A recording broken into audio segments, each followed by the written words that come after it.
Okay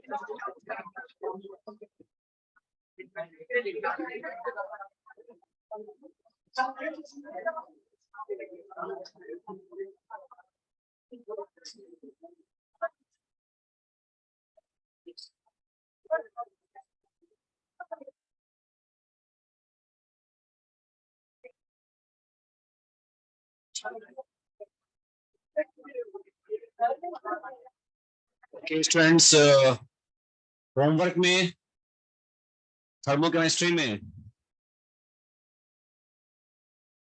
चलो start कर लेते हैं। थर्मोकेमिस्ट्री से स्टार्ट कर लेते हैं, फिर आते हैं थर्मोडायनेमिक्स 1 में। तो एक बार देखो जल्दी से, जो भी डाउट है आपको। थर्मोकेमिस्ट्री में S1 एक्सरसाइज और जो भी दिया था मुझे याद नहीं क्या था। ओके 13 14 8 13 14 हो गया। हाँ पेज नंबर 51, पेज नंबर 51 में, पेज नंबर 51 में एक्सरसाइज 1 में 2 क्वेश्चन दिए थे, यानी क्या था। हो गया, एक ही क्वेश्चन था शायद, एक ही क्वेश्चन था उसमें, 3 थे। 50 में बोल रहे हो आप? अच्छा, हो जाएगा वो तो आराम से। फिर S1 में कुछ नहीं पूछना है आपको। 14 ओके 14 नंबर। बेटा इसमें आपको देखो क्या कह रहा है, एक रिएक्शन का डेल्टा H 500 केल्विन पे निकालना है और 300 पे दिया हुआ है। तो आप डेल्टा H रिएक्शन निकाल के किरचॉफ इक्वेशन लगाया था आपने, तो दिया आंसर। आपने क्या मिस्टेक किया होगा किरचॉफ में, आपने हो सकता है कि रिएक्शन का डेल्टा H तुम्हारा किलो जूल में है और सीपी जूल में आ रहा है, तो बाई 1000 कहा था। एक बार देख लेना, क्योंकि है बहुत सिंपल, किरचॉफ इक्वेशन लगाना है, रिएक्शन का डेल्टा H निकाल लेना, फिर अगले टेम्परेचर पे किरचॉफ इक्वेशन से निकाल लो। यूनिट का ख्याल रखना, दोनों किलो जूल में। फिर ओवन में आते हैं 8, ओवन का 8, चलो भाई 7 8। देखो बेटा ये पैरेलल रिएक्शन गिवन है और डेल्टा H 4563 है। जो प्रोडक्ट बन रहा है ना, मान लो ये बी है, सी है ना, इसका डेल्टा H है, ये जो प्रोडक्ट है ना ये 8:1 में बन रहा है ना, और कह रहा है कि इसका 1 मोल जब आगे बढ़ा ना, 1 मोल एथेनॉल, तो जब 1 मोल बढ़ेगा और 8:1 में डिवाइड करना है, तो यहाँ कितना पार्ट आगे जाएगा, 8/9 मोल, और इसका 1/9 पार्ट इधर जाएगा। ठीक है ना, 1 मोल के लिए, ये तो 1 मोल का होता है, 1 मोल बी के लिए 45 है, तो 8/9 के लिए कितना हो गया, 8/9 इंटू 45 प्लस 1/9 इंटू 63, ऐसे ही होगा। ठीक है ना, प्रॉब्लम है किसी को? फिर उसके बाद क्या होता है,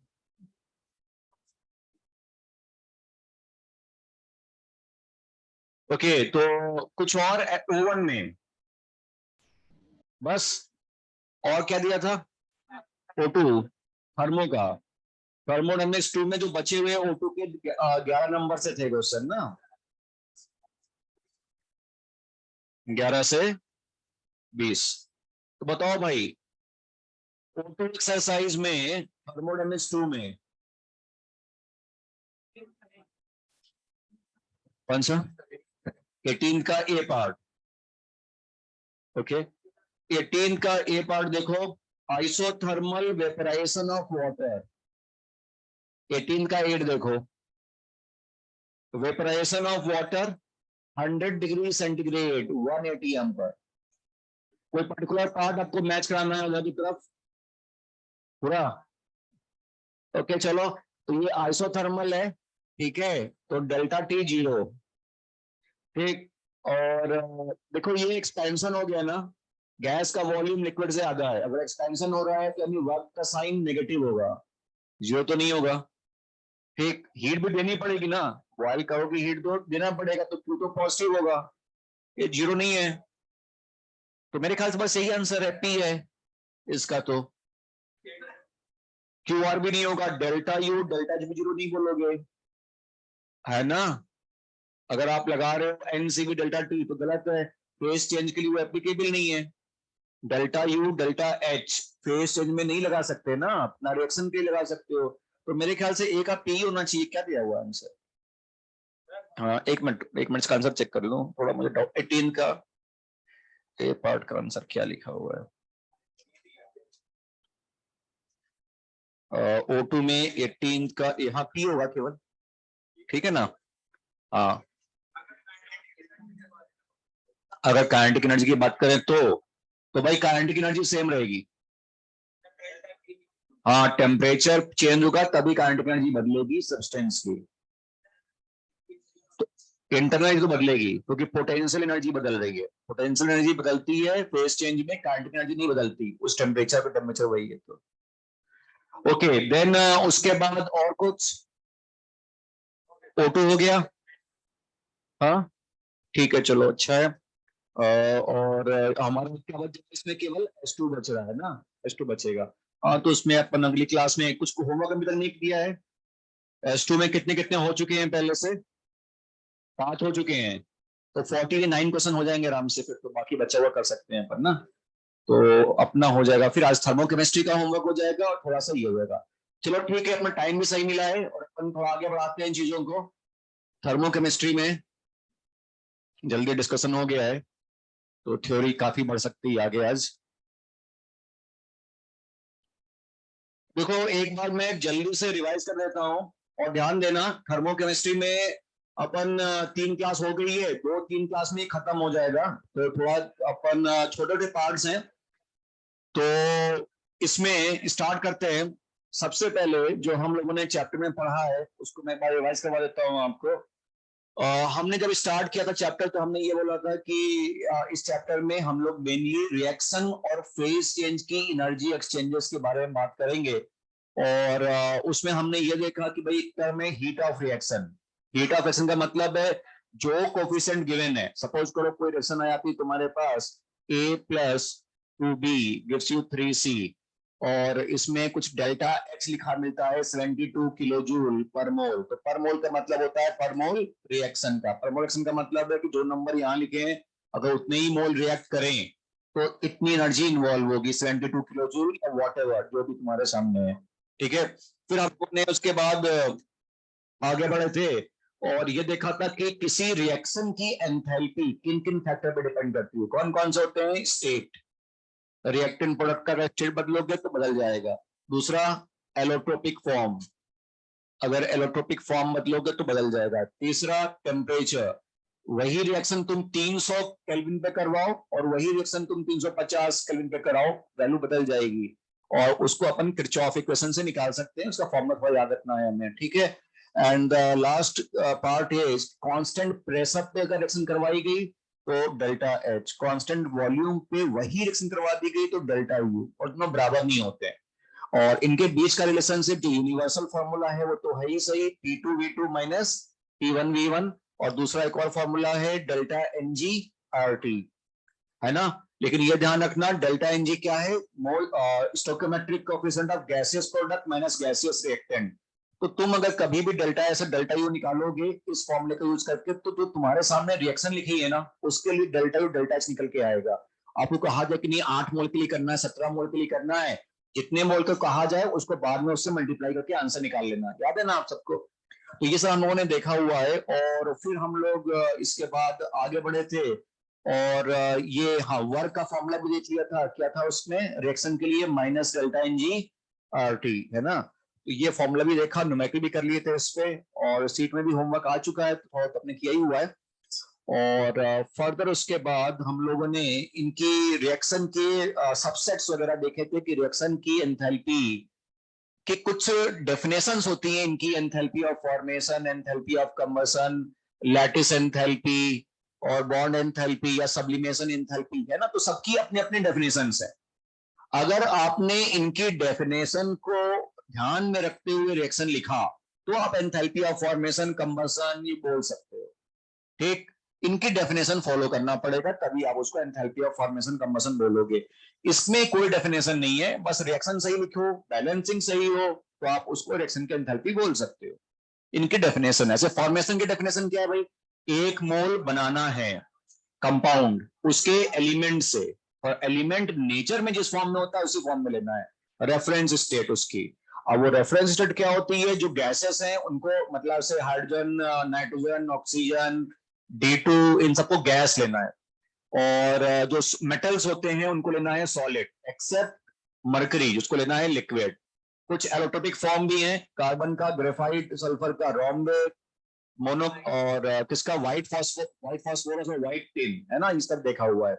और अगर तुम्हें बाई चांस सबका फॉर्मेशन दे दे, एक रिएक्शन में सबका फॉर्मेशन गिवन है रिएक्टेंट प्रोडक्ट का, तो आप सीधे रिएक्शन की एंथैल्पी कैसे निकाल सकते हो, summation of enthalpy of formation of product minus enthalpy of formation of reactant. ठीक, उस पर क्वेश्चन देखे थे हम लोगों ने और आपको होमवर्क भी दिया था। ठीक है, अच्छा दूसरा, हाँ इसके अलावा एक मेथड और भी है, वो यूनिवर्सल मेथड है कि भाई रिएक्शन लिखो, रिएक्शन प्रॉपर्ली लिखो, डेफिनेशन के हिसाब से रिएक्शन लिखो, और उसको मल्टीप्लाई डिवाइड करके मॉडिफाई करके जो तुम्हें चाहिए वो भी निकाल सकते हो आप, उससे भी 100% आंसर आएगा, लेकिन थोड़ी कैलकुलेशन लेंदी हो जाएगी, इतना सा बस फर्क है। ठीक, ओके, फिर हम सेकंड एंथैल्पी पे आए थे। एंथैल्पी ऑफ कंबशन क्या कहता है, एक मोल को बर्न करना है ऑक्सीजन की प्रेजेंस में, ठीक है, तब तक जब तक कि सारा कार्बन किस में कन्वर्ट हो जाए, CO2, H किस में कन्वर्ट हो जाए, H2O, अगर ना दिया जाए तो H2O की स्टेट क्या ले लेते हैं, लिक्विड। ठीक है, ये बता दिया था मैंने। और सल्फर को SO2 गैस में, P को P4O10 सॉलिड में, और N को N2 बना के छोड़ेंगे, रिएक्शन नहीं करवाएंगे N की, है ना। और ये सब बताने के बाद हमने कुछ रिएक्शन लिखना सीखा कि भाई एक ही मोल को कंबशन करना है और प्रोडक्ट बनाना है, और CO नहीं बनाना है, सब समझाया था। और यहां तक करने के बाद अपन ने, हाँ इसका अगर सारा डेटा कंबशन का दिया जाए तो कैसे निकाल सकते हो रिएक्शन की enthalpy, summation of enthalpy of combustion of reactant minus summation of enthalpy of combustion of product, है ना, ये उल्टा होता है इसके। और उल्टा होने का रीजन क्या है कि उनके एरो जो थे वो डिफरेंट थे, फॉर्मेशन में एरो फॉर्मेशन की तरफ थे प्रोडक्ट में, और कंबशन में ठीक ब्रेकिंग वाले थे, मतलब आप CO2 और H2O की तरफ थे एरो, है ना, तो वो हमने देखा है बस यहीं तक। ठीक है, आगे बढ़ते हैं। तो ये जो हमने एक्सप्रेशन डिराइव किया, इसका यूज करना थोड़ा बहुत समझते हैं। तो क्वेश्चन लिखो, क्वेश्चन है,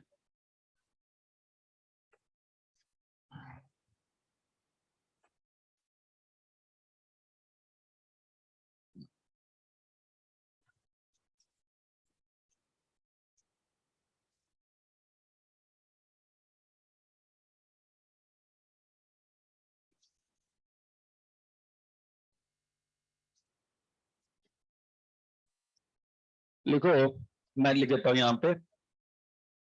क्वेश्चन है, enthalpy of combustion carbon solid का दे रखा है A, enthalpy of combustion H2 gas का दे रखा है B, enthalpy of combustion C2H5OH liquid का दे रखा है C, enthalpy of combustion C6H12O6 का दे रखा है सॉलिड स्टेट में D।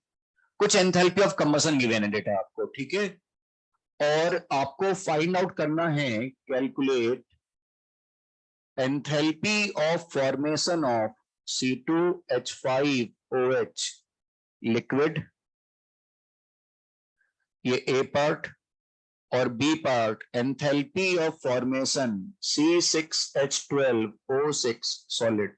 दो चीजें निकालनी है उनको, एंथैल्पी ऑफ फॉर्मेशन दो सब्सटेंस का निकालना है, और कंबशन का डेटा गिवन है। इसमें मैं पहला पार्ट आपको बता देता हूं थोड़ा सा, है ना, एक बार देख लो, हो सकता है आप कंफ्यूज हो जाओ बीच में, इसलिए पहला पार्ट देख लो एक बार। देखो क्या करना है, तुम्हें जब भी क्वेश्चन आए, है ना, इस तरह का कोई भी क्वेश्चन, जरूरी नहीं फॉर्मेशन कंबशन का हो, जो तुम्हें फाइंड आउट करना है उसकी रिएक्शन तुम्हें लिखनी पड़ेगी, या तो लिख के देता है खुद ही वो, जैसे पिछली क्लास में वो लिखी हुई रिएक्शंस थी कुछ कुछ, Fe2O3+3CO वाला क्वेश्चन था, N2O5 वाला, तो रिएक्शन लिखी हुई मिल रही थी, तो जो तुम्हें निकालना उसकी रिएक्शन लिखो, है ना। अब देखो इसमें कंफ्यूजन क्या होता है, एंथैल्पी ऑफ फॉर्मेशन आपको फाइंड आउट करना है और डेटा है कंबसन का। तो बच्चा कंफ्यूज हो जाता है कि भाई कंबसन के लिए मुझे याद है रिएक्टेंट माइनस प्रोडक्ट, और फॉर्मेशन के लिए याद है प्रोडक्ट माइनस रिएक्टेंट, तो क्या लगाए। तो पहले तो अपन देखते हैं हमें करना क्या चाहिए। जब भी क्वेश्चन आए तो जो तुम्हें निकालना है ना उसकी रिएक्शन लिखो डेफिनेशन से।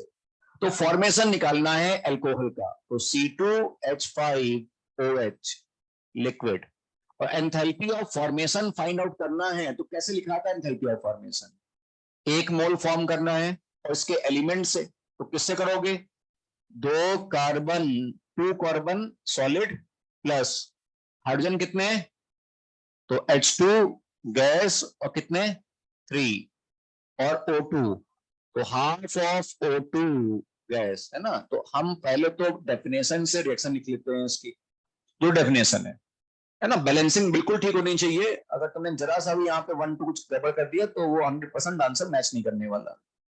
ठीक, तो ये तुमने रिएक्शन लिख दी। अब तुम देखो डेटा, डेटा किसके गिवन है, डेटा यहाँ पे कंबसन, इसका एंथैल्पी ऑफ कंबसन गिवन है, हाइड्रोजन का एंथैल्पी ऑफ कंबसन गिवन है, इसका एंथैल्पी ऑफ कंबसन, ऑक्सीजन का ऑक्सीजन के प्रेजेंस से बर्न होना कोई मतलब ही नहीं है, तो जीरो ही है, तो बात ही नहीं, इसके एंथैल्पी ऑफ कंबसन का मतलब ही नहीं बोलना कुछ भी। और इसका भी एंथैल्पी ऑफ कंबसन गिवन। अगर सबका एंथैल्पी ऑफ कंबसन गिवन है तो मैं एक शॉर्टकट लगा सकता हूं। अब बस कंफ्यूजन इस चीज का होता है कि क्या लगाना है, प्रोडक्ट माइनस रिएक्टेंट की रिएक्टेंट माइनस प्रोडक्ट, क्योंकि है क्या ना, निकालना फॉर्मेशन है, दिया गया कंबसन है। तो ये ध्यान देना, जिसका डेटा उसका फॉर्मूला, जिसके नंबर्स गिवन है ना, वैल्यूज हैं, उसका फॉर्मूला। एंथैल्पी ऑफ फॉर्मेशन का बस सिर्फ इतना यूज है कि आपने इसकी डेफिनेशन फॉलो करते हुए रिएक्शन लिखा, डेफिनेशन फॉलो करते हुए रिएक्शन लिखा है ना। और कंबसन का डेटा है तो आप लगाओगे रिएक्टेंट माइनस प्रोडक्ट, जिसका डेटा उसका फॉर्मूला। ठीक है, अच्छा एक चीज देखो, तुमने रिएक्शन लिखी है एंथैल्पी ऑफ फॉर्मेशन की डेफिनेशन से, तो क्या मैं इसको एंथैल्पी ऑफ रिएक्शन भी तो बोल सकता हूं। अब क्वेश्चन सिर्फ ये है कि रिएक्शन की एंथैल्पी निकालनी है, किस रिएक्शन की एंथैल्पी निकालनी है, डेटा है कंबसन के। अगर दो चीजें नजर आएंगे तो बच्चे कंफ्यूज हो जाते हैं कि भाई प्रोडक्ट माइनस रिएक्टेंट लगाना है कि रिएक्टेंट माइनस प्रोडक्ट लगाना है। तो आपने फॉर्मेशन के डेटा से रिएक्शन लिखा, इसका काम इतना था। अब इस रिएक्शन की एंथैल्पी आपको पता लगाना है और डेटा है सारे कंबसन के, तो कंबसन के डेटा में क्या लगा देते हैं अपन लोग, रिएक्टेंट माइनस प्रोडक्ट, तो उसका हम लोग कॉन्सेप्ट यूज करेंगे। तो क्या है कि यहां पर मेरे पास enthalpy of reaction find out करना है, जो कि एंथैल्पी ऑफ फॉर्मेशन के बराबर है अल्कोहल के। ठीक है, और कैसे लगाएंगे, डेटा किसके हैं, कंबसन के। तो summation of enthalpy of combustion of reactant minus summation of enthalpy of combustion of product, reactant minus product. ठीक है, तो यहां पे क्या करना है मुझे, अब रिएक्टेंट में क्या है, कार्बन, तो एक कार्बन के लिए एंथैल्पी ऑफ कंबसन कितना है, ए, तो 2A प्लस क्या आंसर आ जाएगा, 3B प्लस 0 माइनस कितना, C। तो क्या आंसर हुआ, 2A plus 3B minus C। ठीक है, तो इसमें थोड़ा सा आप कंफ्यूजन दूर करने के लिए पहला पॉइंट अपन ये लिख सकते हैं कि भाई right balanced reaction, right balanced reaction for whose calculation is to be made, for whose calculation is to be made। वो रिएक्शन पहले लिखो जिसकी कैलकुलेशन तुम्हें करनी है, तुम्हें निकालना है, और दूसरा जिसका डेटा उसका फॉर्मूला, जिसका नंबर है उसका फॉर्मूला लगाना है ना, तो कंफ्यूजन नहीं क्रिएट करना है। तो जिसका डेटा, जिसका डेटा उसका फॉर्मूला है ना। ठीक है, तो व्हाट्सएप ने सब खराब कर दिया, लिखना लिखना नहीं है ना, जिसका डेटा उसका फॉर्मूला लगा देना। सेकंड पार्ट देखो हो जाएगा, और कुछ क्वेश्चन देता है उसको ट्राई करना। पहले उसकी रिएक्शन लिखो, तुम्हें निकालना है जिसकी कैलकुलेशन करनी है डेफिनेशन के हिसाब से। Right balanced reaction for whose calculation is to be made, है ना। यूजिंग डेफिनेशन, वो तो है ही सही।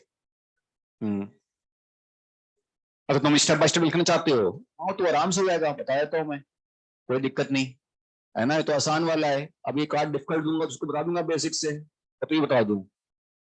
हाँ वो थोड़ा डिफिकल्ट रहेगा, ये तो तुरंत तुरंत अभी हो जाएगा, जो एक्शन लिखते ही हो जाएगा ये तो, है ना।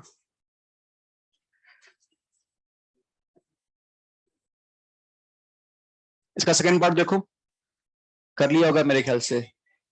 6a plus 6b minus D.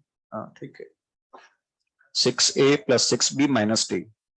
तो मैंने पहले बोला था, आप अगर पूरी सीट को देखोगे तो 70 to 80%, 70% क्वेश्चन मान के चलते हैं, वो केवल फॉर्मेशन, कंबसन और बॉन्ड एंथैल्पी इन्हीं सब में आते हैं। तो तीसरा आज अपन पढ़ेंगे बॉन्ड एंथैल्पी, इन्हीं सब में मैक्सिमम क्वेश्चन मिलेंगे आपको। तो इसका बी पार्ट भी कर देता हूं मैं। ग्लूकोज का फॉर्मेशन की रिएक्शन लिखना है ना, आप लोग अपने आप कर रहे हो तो रुको, मैं कर लिया ग्लूकोज वाला। ओके, तो 1 मोल ग्लूकोज को फॉर्म करना है, C6H12O6, जो भी सॉलिड, ये तो सॉलिड लिख देना, ठीक है। और किससे फॉर्म करोगे, 6 carbon solid plus 6H2 gas, free elements है ना, तो वो बिल्कुल भी डेफिनेशन को दाएं बाएं मत करना, ठीक है। तो रिएक्शन लिखी गई और डेटा देखा गया कि सबके कंबसन के डेटा हमारे पास प्रोवाइडेड है, इसका एंथैल्पी ऑफ कंबसन है, इसका भी कंबसन है, और इसका भी एंथैल्पी ऑफ कंबसन गिवन है, और मुझे इसका फॉर्मेशन फाइंड आउट करना था। तो डेटा है कंबसन के, वही फॉर्मूला, रिएक्टेंट माइनस प्रोडक्ट। तो enthalpy of formation of C6H12O6 solid equal to combustion reactant minus product, तो 6 into A 6 into B minus D. Clear है ना। एक क्वेश्चन और दे देता हूं, अगला देखो ट्राई करके।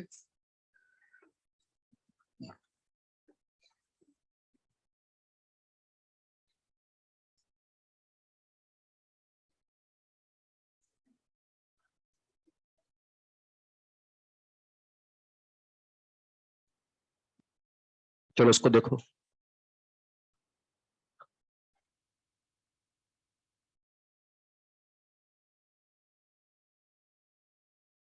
Delta H formation C4H10 X दिया हुआ है, डेल्टा H फॉर्मेशन CO2 का Y दिया है, डेल्टा H फॉर्मेशन H2O का Z दिया है। Calculate delta H combustion C4H10, delta H combustion C4H10। Delta H formation बेटा C4H10 का है, और फॉर्मेशन है CO2 का और H2O का, और कंबसन निकालना है C4H10 का।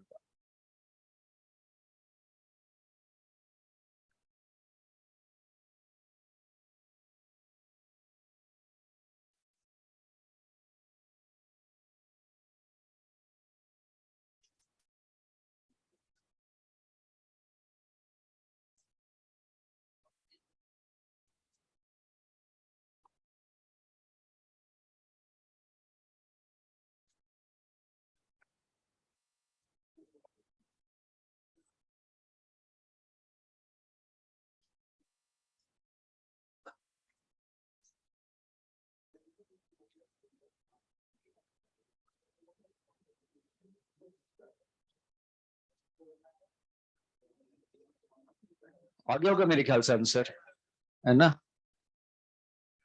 सोचो,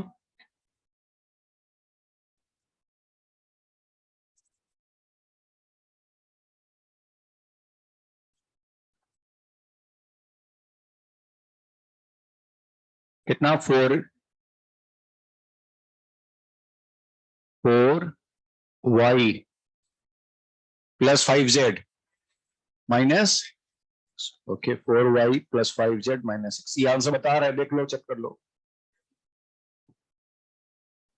4y plus 5z minus x, सही भी है, प्रोडक्ट बनेंगे। देखो जो तुम्हें निकालना है ना, उसकी रिएक्शन लिख लो पहले तो, है ना, यही तरीका ही होता है। आपको क्या करना है, enthalpy of combustion find out करना है ना। तो डेफिनेशन क्या है, 1 मोल C4H10 लेते हुए, एक ही मोल लेना होता है, और मैंने अच्छा स्टेट लिखा नहीं तो कोई मतलब नहीं, C4H10 प्लस O2 क्या दे देगा, CO2 प्लस H2O। कंबशन की डेफिनेशन, कितने कार्बन है, 4, तो 4 यहाँ पे कितने हैं, 5, तो 5H2O। ठीक, अब बैलेंस कर लिया तो कितना हो गया, 8 और 5 13, 13/2। अगेन यहाँ 1 ही होगा, ट्वाइस थ्राइस मत कर देना बैलेंसिंग के लिए। ठीक, पता है डेफिनेशन। तो ये लिखा गया एंथैल्पी ऑफ कंबशन की रिएक्शन। अब डेटा सर्च करो, डेटा क्या क्या गिवन है। अगर आप डेटा देखोगे तो इसका एंथैल्पी ऑफ फॉर्मेशन गिवन है, इसका enthalpy of formation free element का तो 0 होता है, इसका एंथैल्पी ऑफ फॉर्मेशन भी गिवन है, इसका भी एंथैल्पी ऑफ फॉर्मेशन गिवन है। तो आप सीधे सीधे लगा सकते हो, क्या करना चाहिए मुझे, अगर डेटा सारे फॉर्मेशन के हैं तो मैं क्या लगा दूं, रिएक्टेंट माइनस प्रोडक्ट की प्रोडक्ट माइनस रिएक्टेंट, जिसका डेटा उसका फॉर्मूला, डेटा है फॉर्मेशन का तो प्रोडक्ट माइनस रिएक्टेंट है ना। तो गलती मत करना कि, क्योंकि बच्चे कर देते हैं रिएक्टेंट प्रोडक्ट में गड़बड़ी।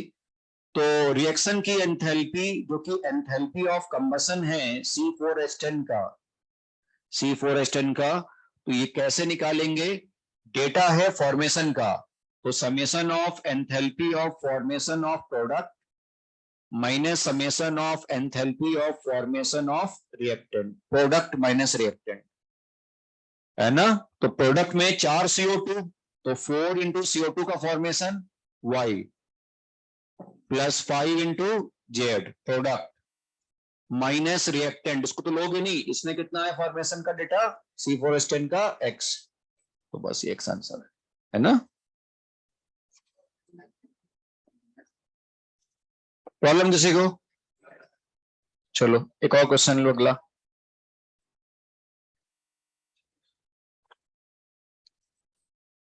Calculate enthalpy change for given reaction. Question है कैलकुलेट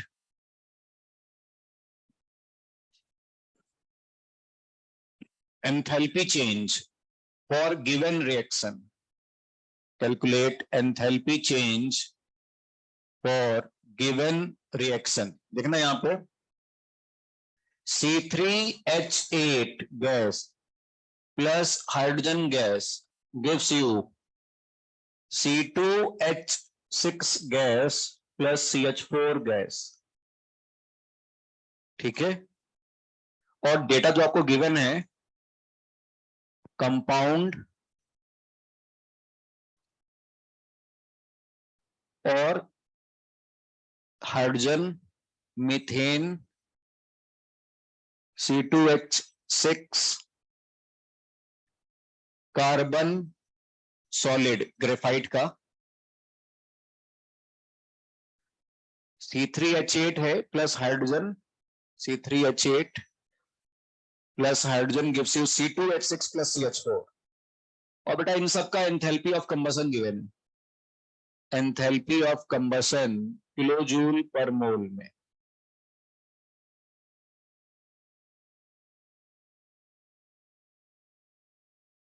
तो इसका मान लेते हैं A B C D, और एक डेटा और गिवन है, enthalpy of formation of C3H8 का गैस का, ये वैल्यू गिवन है E, किलो जूल पर मोल, सारे किलो जूल पर मोल में डेटा गिवन है।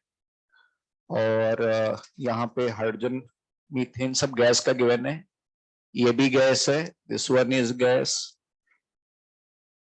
करो देखो,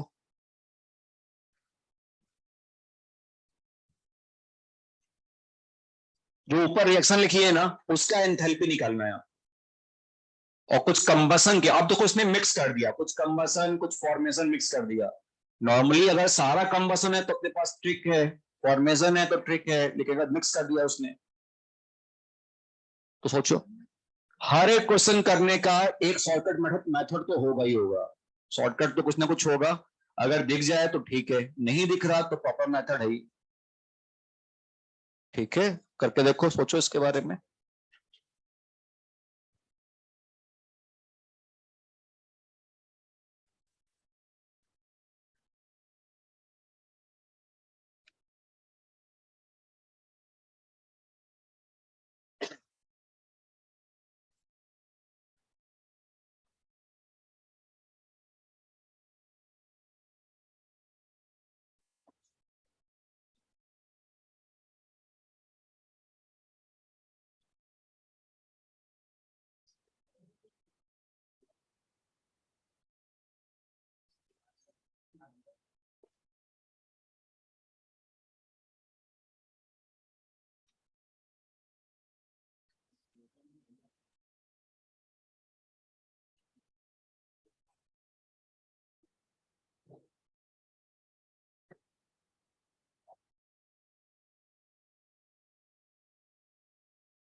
देखो करो इसको, और कुछ आपको शॉर्टकट या कोई टेक्निक दिख जाए तो ठीक है, नहीं दिख रहा है तो प्रॉपर मेथड से आंसर निकाल ही सकते हो आप।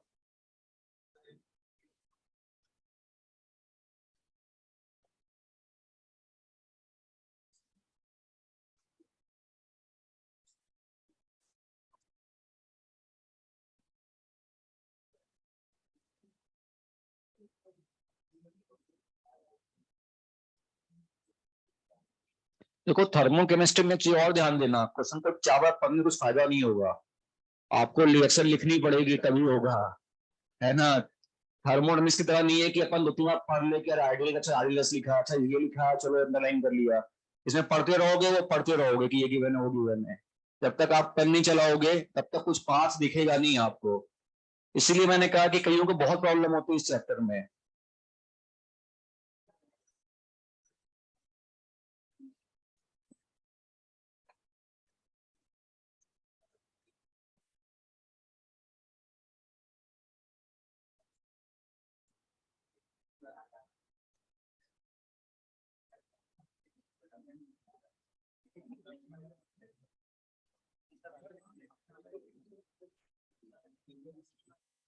2C plus 5A plus E minus D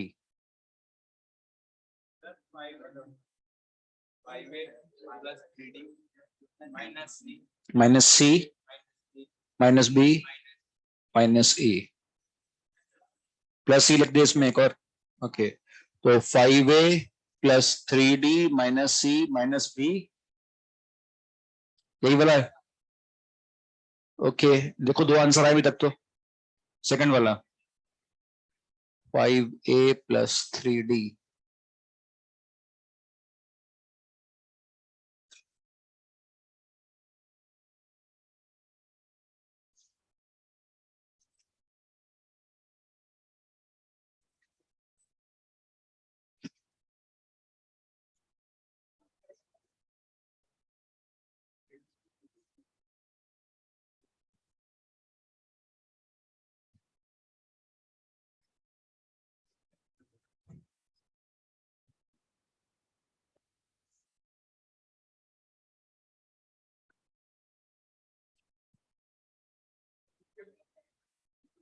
2A plus E D, okay, minus B minus E। Okay, एक एक आपके पास सी नहीं यूज करना है इसमें, है ना, आपने भी सी नहीं यूज किया था पहले में। ओके,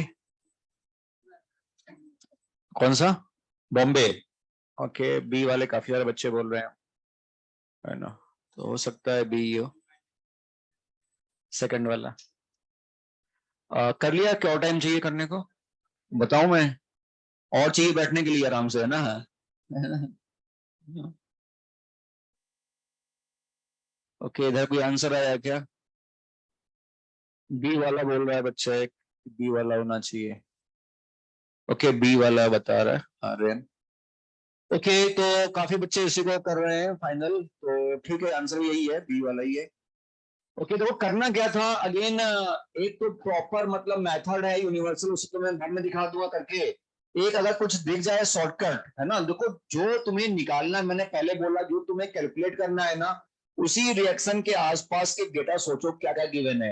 आप अगर थोड़ा ध्यान लगाओगे तो इसमें जैसे मैं अगर करके दिखाता हूँ इसको, तो सॉल्यूशन की बात करें तो जो मुझे रिएक्शन निकालना था, C3H8 plus hydrogen gives you C2H6 and CH4, इसके डेटा तो हम सर्च करें क्या क्या गिवन है। तो मुझे हाइड्रोजन का कंबसन गिवन है ना, कंबसन गिवन है, CH4 का भी कंबसन गिवन है, और C2H6 का भी कंबसन गिवन है। शॉर्टकट की बात बता रहा हूं, अगर कुछ दिख जाए हमें तो वो बेटर है, जल्दी टाइम आंसर दे देगा। तो अगर मुझे इस रिएक्शन की एंथैल्पी निकालनी है, तो केवल अगर मैं कंबसन इसका निकाल लूं तो आंसर आ सकता है। एक तरीका तो ये है कि मैं किसी तरह से इसका एंथैल्पी ऑफ कंबसन अगर फाइंड आउट कर दूं तो आंसर आएगा, लेकिन इसका तो फॉर्मेशन गिवन है। तो अगर मैं फिर से इसमें सोचूं कि फॉर्मेशन से क्या मैं कंबसन निकाल सकता हूं, तो चलो इसको सोचते हैं, इसके फॉर्मेशन की रिएक्शन लिखते हैं। तो इसका फॉर्मेशन कैसे लिखा जाएगा, C3H8 किससे बनाओगे, 3 कार्बन और 4 हाइड्रोजन से, है ना। तो इसका फॉर्मेशन गिवन है, इसका एंथैल्पी ऑफ फॉर्मेशन गिवन था, दैट इज ई, ये ई गिवन है। अब इसका डेटा थोड़ा सर्च करते हैं कि यहां पर इसका एंथैल्पी ऑफ कंबशन गिवन है, इसका एंथैल्पी ऑफ कंबशन गिवन है, हाइड्रोजन का गिवन है और ये कार्बन का भी गिवन है। तो क्या मैं इसका एंथैल्पी ऑफ कंबशन निकाल सकता हूं? रिएक्शन की कंबशन, रिएक्शन की एंथैल्पी गिवन है, तो सेकेंड रिएक्शन से मैं अगर एंथैल्पी ऑफ कंबशन इसका निकाल लूं तो यहां रख के मैं इसकी रिएक्शन की एंथैल्पी निकाल सकता हूं। शॉर्टकट वही है कि यार दिख जाए तो ठीक है, नहीं दिख रहा है तो फिर अपन कुछ नहीं कर पाएंगे उसमें। तो इसमें क्या है कि भाई सेकेंड रिएक्शन में अगर मैं फोकस करूं तो मैं अगर नंबरिंग कर दूं कि पहली रिएक्शन है हमारी and this one is second, तो रिएक्शन 2 से अगर हम थोड़ा सा इस पे सोचें कि कैसे कर सकते हैं, तो रिएक्शन 2 के हिसाब से एंथैल्पी जो गिवन है, again product minus reactant, reactant minus product में कंफ्यूजन नहीं होनी चाहिए। सेकंड रिएक्शन में डेटा गिवन है कंबशन का, तो फॉर्मूला भी कंबशन का, तो एंथैल्पी ऑफ फॉर्मेशन जो कि ई गिवन है वो बराबर हो जाएगा summation of enthalpy of combustion of किसका, reactant, minus summation of enthalpy of combustion of product, अगर शॉर्टकट लगाना चाहते हो। तो ये ई हुआ, रिएक्टेंट की कितनी होगी भाई कंबशन की, 3C, 3 इंटू इसका कंबशन कितना था सी का, D, 3D plus 4A minus enthalpy of combustion of C3H8 product. Clear है ना क्या कर रहा हूं मैं? ठीक है, तो क्या मैं इसका एंथैल्पी ऑफ कंबशन मैंने फाइंड आउट कर लिया easily, it is 3D plus 4A minus E। ठीक है ना।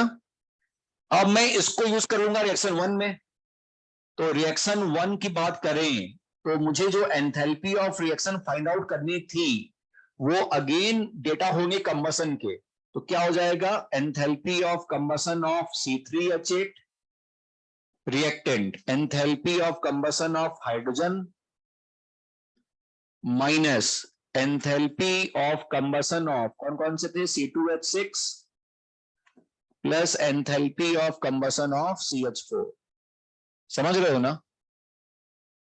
ठीक है, तो कितना हो गया भाई, C3H8 का कितना निकाला हम लोगों ने, 3D प्लस 4, ये क्या था, डी कैसे लिख दिया, 4A है ये, ओके ये 4A है, तो 4A माइनस E, ये पहला वाला, second enthalpy of combustion of hydrogen A, ये हो गया reactant minus product, enthalpy of combustion of C2H6 कितना था, C, और CH4 B, B plus C, ऐसे ही ना।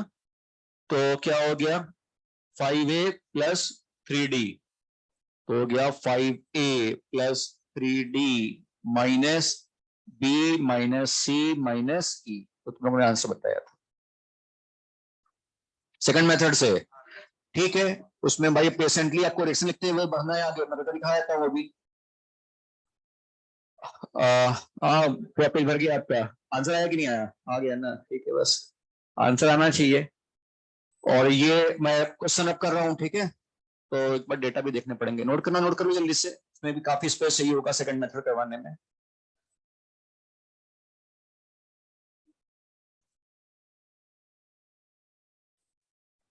तो देखना यहाँ पर जो ये क्वेश्चंस होंगे इसमें थोड़ा सा आपको बस पेशेंटली करना पड़ेगा क्वेश्चन को, और जब प्रैक्टिस करोगे तभी समझ में आएगा गड़बड़ी क्या हो सकती है, क्या क्या मिस्टेक है, कैसे कैसे ठीक करना है उसको, है ना। तो थोड़ा सा इस पर ध्यान देना, करते वक्त आप लोग खुद भी प्रैक्टिस करना घर पे जो होमवर्क दूंगा। तो मैं सेकंड मेथड से करके दिखा देता हूँ उसको।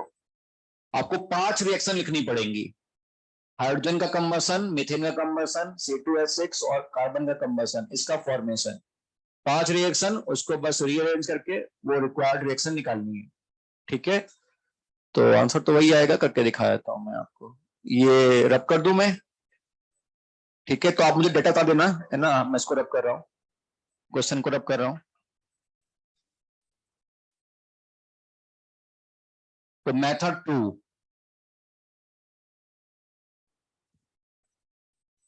तो मेथड 2, तो कंबसन गिवन था हाइड्रोजन और कार्बन का ना, तो हाइड्रोजन का कंबसन कैसे लिखेंगे, मैं गैस ऐसे नहीं लिख रहा है ना, वो तो सब तुम समझ जाओगे।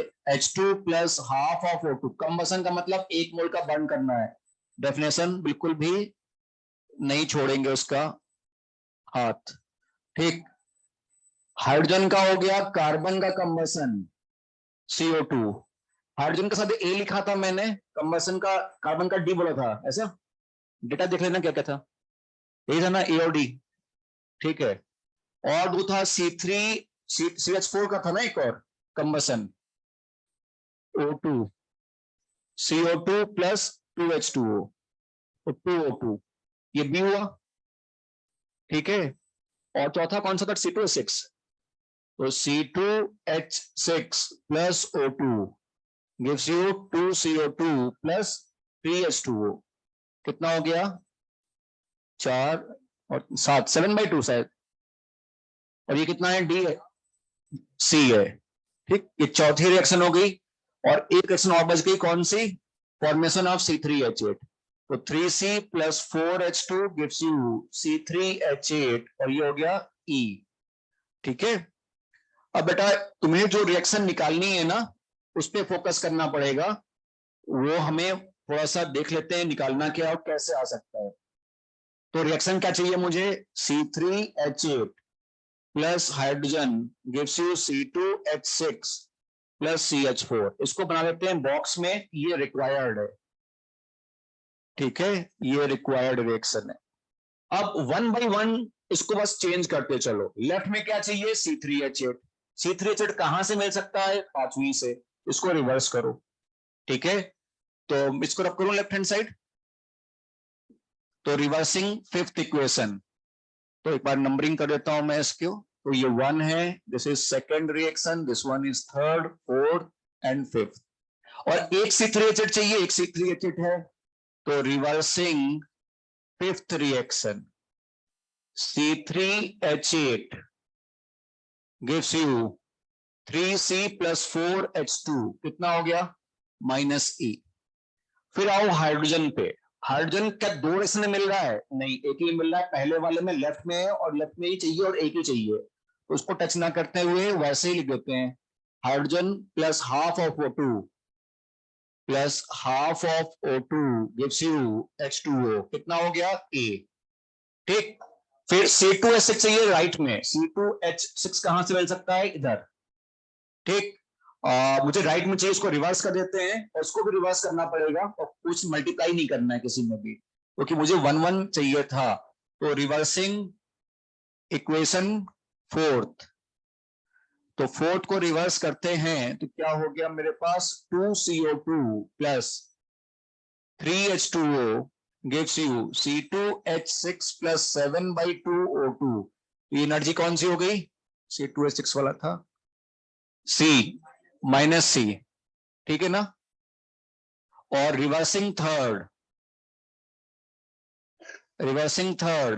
तो CO2 plus 2H2O gives you CH4 plus 2O2, कितना हो गया, -B। ठीक, ये मुझे काफी कुछ आंसर दे सकता है, जो मुझे रिएक्शन में चाहिए वो तो मैंने लिख दिया। अब मैं इसको सीधे ऐड करना भी कोशिश कर सकता हूं, मुझे नहीं पता कि पूरा आंसर आएगा कि नहीं आएगा, तो बेटा अगर ध्यान दोगे तो मुझे क्या क्या चीज, C3H8 लेफ्ट में चाहिए, मिल रहा है, हाइड्रोजन मिल रहा है, C2H6 CH4 मिल रहा है। ठीक है, कुछ चीजें कैंसिल भी हो रही हैं, कुछ नहीं भी हो रही हैं। अब मैं देखता हूं कि मेरे पास इसके अलावा बहुत सारी चीजें और भी आती जो टिक किया है, जैसे यहाँ पे 3 कार्बन है, मुझे कार्बन चाहिए नहीं फाइनल आंसर में, और कहीं से कट भी नहीं रहा 3 कार्बन, तो कार्बन अगर मैं देखूं तो मुझे सेकंड रिएक्शन में मिलेगा लेफ्ट हैंड साइड में, मुझे 3 कार्बन राइट में है ना, तो 3 कार्बन लेफ्ट में भी चाहिए, तो सेकंड रिएक्शन को 3 से मल्टीप्लाई करके रख देते हैं ऐसे कैसे, थोड़ा वो सोचना पड़ेगा आपको, है ना, रीअरेंज करना तो आपको पता ही है। यहां पे हम क्या करेंगे, सेकंड रिएक्शन को हम किससे मल्टीप्लाई कर दें, 3 से, तो 3C plus 3O2 gives you 3CO2, ये क्या हो गया हमारे पास, 3D। ऐसे 5 कहां से आएगा,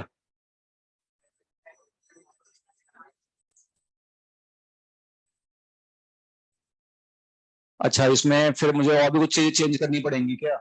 तो मैं इसको कैंसिल करते हैं, कुछ चीज कैंसिल जा रही है यहाँ से ना। तो ये देखो, 2 CO2, ये CO2, 3 CO2 तो कैंसिल हो गया, 3 कार्बन और 3 कार्बन कैंसिल हुआ। ठीक है।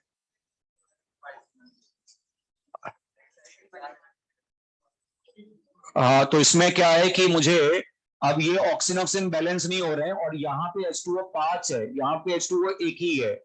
ठीक, तो मुझे 5 से मल्टीप्लाई करना पड़ेगा सेकंड को। अच्छा, एक्चुअल में मुझे वहां पे चाहिए था, इसलिए मैंने ऐसा किया था। तो यहाँ पे 5 हाइड्रोजन, चाहे 4 हाइड्रोजन इधर भी है। हाँ, तो ये कैंसिल हो जाएगा। तो अगर मैं इसको, जो रिएक्शन है तुम्हारी कौन सी थी वाली, हाइड्रोजन वाली फर्स्ट, तो रिएक्शन 1 को अगर मैं 5 से मल्टीप्लाई कर दूं, क्योंकि देखो मुझे प्रोडक्ट में 4 हाइड्रोजन ऑलरेडी मिल रहे हैं, मुझे 1 हाइड्रोजन चाहिए लेफ्ट में। तो मैं 5 से मल्टीप्लाई करूंगा, तो ये 5H2, ये 5/2O2, और ये 5H2O आ जाएगा। और फिर अब मैं ऐड करूंगा तो चीजें कैंसिल हो जाएंगी, 2H2O और 3H2O, 5H2O कैंसिल, और ये 5O2, 5/2, 2.5 और 3, 5.5, और 3.5 और 2, 5.5, ये सब कैंसिल। और ये 5 हाइड्रोजन, 4 हाइड्रोजन, क्या रह गया, 1 हाइड्रोजन।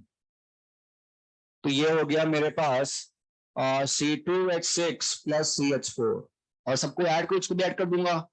तो 5A, ये 5 हो जाएगा, 5A plus 3D minus B minus C minus E चीजें। ठीक है,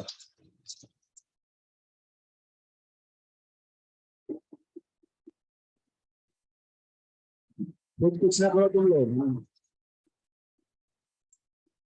कुछ नहीं करोगे है ना, टाइम मैंने निकलवा दो, 5 मिनट आराम से बैठो हुई हो,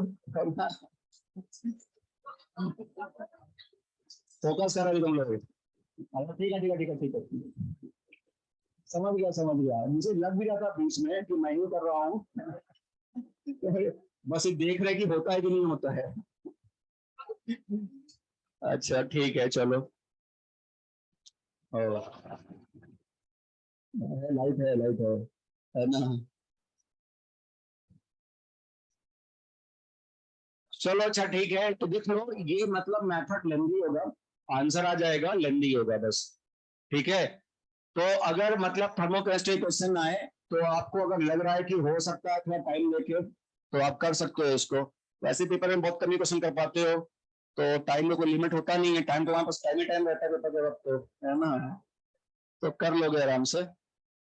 तो अच्छा, हम लोग अगले एंथैल्पी पे आते हैं जल्दी से, बॉन्ड एंथैल्पी। हेडिंग लिखते हैं बॉन्ड एंथैल्पी। अरे सब दिख रहा है तुम लोगों को, बॉन्ड एंथैल्पी लिखो। कॉपी में दिख रहा है ना, फिर तो यहाँ क्या मतलब है।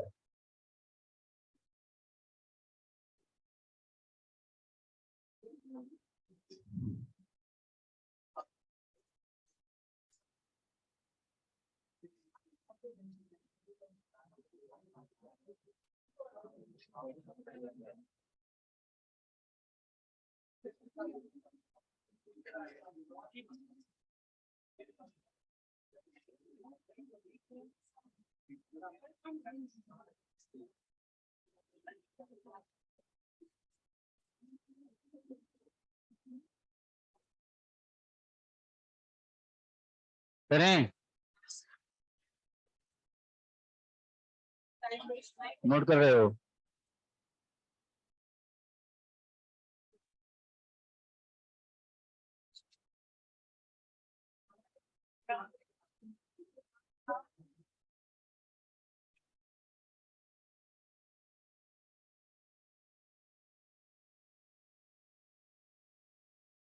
ठीक है, तो इसमें लिखो बॉन्ड एंथैल्पी।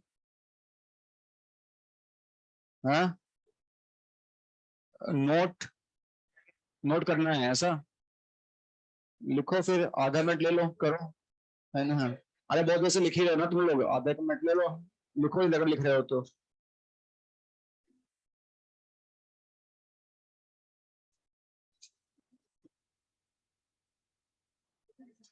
तो इसमें कोई ट्रिक नहीं है, बस आपको डेफिनेशन से रिएक्शन लिखते हुए आगे बढ़ जाना है, बस मॉडिफाई करना है, कुछ नहीं है।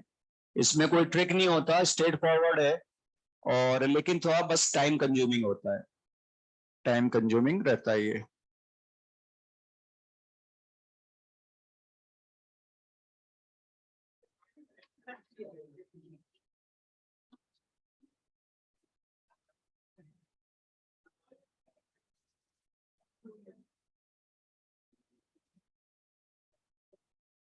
इसको करने का एक मेथड और भी है, लेकिन इससे बच्चे कंफ्यूज आते हैं, तो वो अपन ज्यादा बताते नहीं है ना, ना बताएं।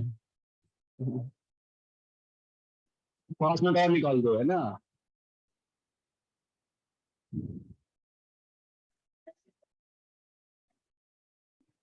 उसमें क्या है कि आपको वही जो साइकिल क्रिएट करनी होती है, जो रिएक्शंस हैं, अब उसमें मतलब मुझसे क्या होती है ना, बच्चे नहीं समझ पाते हैं कि कौन सी रिएक्शन को लेकर साइकिल कंप्लीट करना है। तो अपन बोल लेते हैं भाई ये फॉर्मूले फॉर्मूले ऐसे कर लो, जैसे मान लो तुम्हें जो प्रीवियस क्वेश्चन था अभी हमने किया, तो इसका हमें डेटा निकालना है, रिएक्शन निकालनी है, एंथैल्पी निकालनी है। और डेटा जो मेरे पास है, अगर मान लो उससे हम देखें, तो जो इसको आप कर रहा हूँ ना, तो मेरे पास एक तो क्या है कि ये रिएक्शन गिवन है ना, तो इसका मुझे कैलकुलेशन करना है। C3H8 plus hydrogen gives you C2H6 plus CH4, ठीक है ना, देखना यहां पर। तो ये रिएक्शन में मुझे एंथैल्पी रिएक्शन निकालनी है, और डेटा कुछ कंबसन के गिवन है ना। तो हम क्या करेंगे कि इसका एंथैल्पी ऑफ कंबसन मुझे नहीं पता, इन तीन का पता था, ठीक है, इसका नहीं मालूम था। तो हम क्या कर सकते हैं कि अगर मैं एंथैल्पी ऑफ कंबसन लिखूं इसका, तो क्या बनेगा इसमें, H2O, है ना, एक ही मोल लेंगे और H2O बनेगा। और अगर मैं इसका एंथैल्पी ऑफ कंबसन लिखूं, अच्छा इसकी वैल्यू कितनी थी एंथैल्पी ऑफ कंबसन की, हाइड्रोजन की, देखो ए, ठीक। इसमें अगर एक मोल को बर्न करोगे तो क्या बनेगा, 3C, 3C नहीं, 3CO2 और 4H2O। और ये एंथैल्पी ऑफ कंबसन कितनी होगी इसकी, निकालना था ना मुझे, ये एंथैल्पी ऑफ कंबसन मुझे फाइंड आउट करना था। नहीं, तो मुझे गिवन फॉर्मेशन था, ओके, ये फॉर्मेशन से गिवन था, तो बहुत दिनों बाद में कर रहा हूँ, पहले ये करवाता था। अब इसमें क्या है, इसका एंथैल्पी ऑफ कंबसन लिखो जरा सा, क्या बनाओगे, 2CO2 और 3H2O, और इसका एंथैल्पी ऑफ कंबसन मिला के, तो ये 2+1, 3CO2 यानी यही, और कितने वाटर, 5, तो 5H2O इधर ही नहीं, तो ये भी इधर ही मूव करेगा दोनों मिला के, ठीक। तो इसकी कितनी एनर्जी कितनी है, C, और इसकी कितनी है, डेली था, ओके। तो अब अगर मैं रिएक्शन की एंथैल्पी इधर से इधर आऊं या इधर से इधर बात बराबर आने वाली है, तो एंथ ये कितनी थी, B, ओके, तो B थी। तो मैं अगर इधर से इधर आऊं, enthalpy of combustion plus A equal to, इधर से इधर आए तो enthalpy of reaction plus C plus B, ठीक है ना, ठीक। और दूसरी क्वेश्चन कहां से बनेगी, एंथैल्पी ऑफ फॉर्मेशन का डेटा है ना, तो वो सोचना पड़ेगा कि दूसरी क्वेश्चन कहां से बना सकते हैं। तो एंथैल्पी ऑफ फॉर्मेशन का मतलब C3H8 फॉर्म किया था कहां से, 3 कार्बन और 4H2 से, और ये एनर्जी कितनी थी, E फॉर्मेशन की, ठीक है ना, इधर का एरो पता है। अब इसका कंबसन लिखो, तो कितना, CO2, 3CO2, और एक मोल का कंबसन की एनर्जी कितनी थी, कितनी थी, बड़ी थी, तो ये 3D हो गया, 4H2 से 4H2O होगा ना, कितना हुआ, 4A, और इसको जरा कंबसन करो, एक मोल का कंबसन 3CO2 प्लस 4H2O, 100% यही बनेगा, एलिमेंट्स तो कॉमन ही होंगे ना। और इसकी वैल्यू कितनी थी C3H8 की, निकालना है मुझे, ओके फाइन, ये फाइंड आउट करना है। दूसरी क्वेश्चन बन गई, इधर से इधर आएंगे और इधर से इधर, तो 3D plus 4A equal to E plus enthalpy of combustion. तो क्या मैं इसे एंथैल्पी ऑफ कंबसन निकाल सकता हूं, 3D plus 4A minus E, और मैं इसको यहां पुट कर दूंगा, तो आंसर आ जाएगा, ठीक है।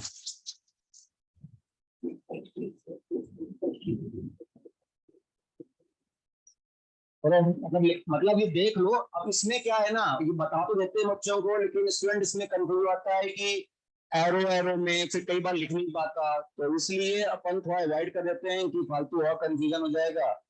तो जो कर रहे हैं वो भी नहीं कर पा रहे हैं, मालूम पड़ा ये करें कि वो करें, है ना। और स्टूडेंट क्या करता है ना, कभी ये लगाएगा, एक क्वेश्चन में ये लगाया, दूसरे में दूसरा मेथड, तीसरे में तीसरा मेथड, तो उसमें फिर क्या होता है कि और पूरा मिक्सअप हो जाता है। तो जो आप एक मेथड फॉलो करो उसी को कोशिश करो लगाने की, यूनिवर्सल मेथड याद रखो, और जो शॉर्टकट मेथड है प्रोडक्ट माइनस रिएक्टेंट वाले वो याद रख लेते हैं, है ना। क्योंकि इसमें क्या है कि वो चेन एंड टेबल बना नहीं पाते स्टूडेंट्स, एरो के डायरेक्शन और कैसे क्या चीजें करनी है, तो इसलिए अपन थोड़ा अवॉइड ही कर देते हैं उसको, कि रहने देते हैं, है ना। लेकिन थोड़ा जल्दी आंसर भी दे सकता है, लेकिन थोड़ा आपको प्रैक्टिस चाहिए होगी इसमें करने की। तो बॉन्ड एंथैल्पी और बॉन्ड डिसोसिएशन एंथैल्पी को हम कर रहे थे। तो हेडिंग थी हमारी बॉन्ड एंथैल्पी और बॉन्ड डिसोसिएशन एंथैल्पी। अच्छा, उससे पहले मुझे 3 एंथैल्पी टर्म और लिखनी पड़ेंगी। तो आपने लिख दिया हेडिंग क्या? नहीं लिखा ना? तो ठीक है, तो काट दो भाई, उसको क्या करा जाएगा, है ना। तो पहला है कुछ मतलब बॉन्ड एंथैल्पी के पहले 3 एंथैल्पी और लिखनी पड़ेंगी, अपन को उसको यूज करना पड़ेगा। बोलो, मैं लिख कोई लिख।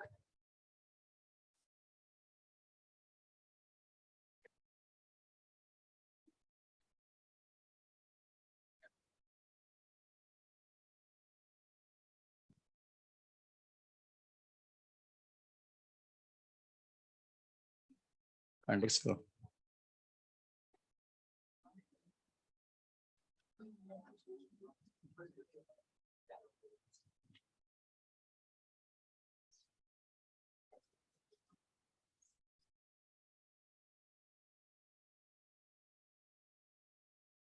तो लिख लेना, ये डिफरेंट मेथड है, मेथड 3 है ना। ये मत सोचना कि मेथड 2 के आगे ये कंटिन्यूड हो गया और बड़ा हो गया, मेथड 3 है ना। तो चलो खैर, ये इसमें लिखना हेडिंग, बोलू मैं? ओके, लिखो enthalpy change during phase transformation. Heading है enthalpy change during phase transformation. Enthalpy change during phase transformation. Enthalpy change during phase transformation. Enthalpy change during phase transformation. अब बच्चों हम लोग उसमें 3 एंथैल्पी टर्म लिखने वाले हैं। एक 3 का इनफैक्ट 4, लेकिन पहले 3 देख लेते हैं। Enthalpy of vaporisation. Enthalpy of vaporisation क्या डेफिनेशन होनी चाहिए? एक मोल लिया लिक्विड को, उसके उसको आपने एक मोल गैसेस फॉर्म में कन्वर्ट कर दिया, उसके लिए जो हीट रिक्वायर्ड है, भाई हमेशा एक ही मोल लेना है। एक मोल लिक्विड फॉर्म को एक मोल गैसेस फॉर्म में कन्वर्ट करने के लिए जो हीट रिक्वायर्ड, वो एंथैल्पी ऑफ वेपोराइजेशन। एक ही मोल लेना है और लिक्विड से गैस में कन्वर्ट कर दो, बस। तो इसमें लिखो, इसका सब पॉइंट लिखना, ए सब point, enthalpy of vaporisation. Enthalpy of vaporisation. Enthalpy of vaporisation. Heading है एंथैल्पी ऑफ वेपोराइजेशन। ब्रैकेट में लिखना डेल्टा एच, इस तरह से इसका सिंबल है, delta H vaporization, V A P, delta H V A P. इसमें लिखो अमाउंट ऑफ हीट, लिखो एंथैल्पी चेंज, ऐसे लिख लो, enthalpy change, enthalpy change when 1 mole of liquid form, enthalpy change when 1 mole of liquid form, enthalpy change when 1 mole of liquid form is converted, 1 mole of liquid form is converted into its gaseous form, into its gaseous form at its boiling point, into its gaseous form at its boiling point, at its boiling point. तो क्या definition है बच्चों की, एक मोल तुम liquid form लो, उसको heat देके, energy देके, एक मोल उसके गैसियस फॉर्म में कन्वर्ट कर दो। ये बहुत सिंपल है, एक ही मोल लेना है और लिक्विड टू गैस, ऐसा कुछ नहीं है कुछ एलिमेंट चेंज होगा, जो कंपाउंड इधर है वही कंपाउंड इधर होगा, खाली स्टेट बदलना है आपको। H2O लिक्विड से H2O गैस, और हम इसको क्या बोल रहे हैं, डेल्टा एच वेपराइजेशन। ये इसका एंथैल्पी ऑफ वेपराइजेशन हो गया H2O लिक्विड का। बस ये रिएक्शन लिख लो। ये बेटा सपोर्टिंग एंथैल्पी टर्म है, एक बड़े क्वेश्चन में छोटे छोटे 3-4 एंथैल्पी टर्म और होते हैं, तो ये सपोर्टिंग एंथैल्पी टर्म है। डेल्टा एच वेपराइजेशन किसका हो गया, H2O लिक्विड का। ठीक है, तो एक जैसे मतलब कोई बड़ा सा क्वेश्चन होगा उसमें एक छोटा सा पार्ट वेपराइजेशन का, सब्लिमेशन का, ऐसे कुछ गिवन होते हैं। तो लिक्विड और गैस और करना है। ऐसे ही है एंथैल्पी ऑफ फ्यूजन, अगली heading, enthalpy of fusion. Fusion का मतलब समझते हो, solid to liquid, solid to liquid. तो बोलूं मैं, एंथैल्पी ऑफ फ्यूजन हेडिंग है, एंथैल्पी ऑफ फ्यूजन, उसमें लिखो। अच्छा, इसको आपको जो सिंबल होगा इसका वो delta H F U S है ना, delta H F U S लिखना। इसमें लिखो एंथैल्पी चेंज, इतना लिखने के लिए 2 minute, delta space.